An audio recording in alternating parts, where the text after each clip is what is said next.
Hey everyone, back with me again in this channel. In this tutorial, I'm gonna show you how to make a simple shake in CapCut. So if you want to add some shake effect on CapCut, there are actually easiest way to do that. So first, you can use the video effects, or you can also use the animation feature.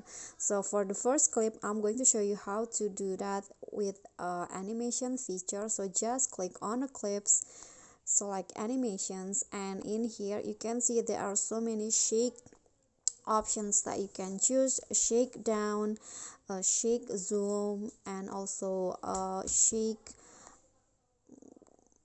You can just find the one that you, and then here shake 1, 2, or 3. You can just choose which one that you want to use, like this. And you can also try it on first before applying to your video. Let's say I want to add the shake zoom like this, and after that you can just click on a check icon. And for the second example, I'm going to use the video effects. So just go to effects, video effects, and find the basic category, and then after that just scroll down until you find shake.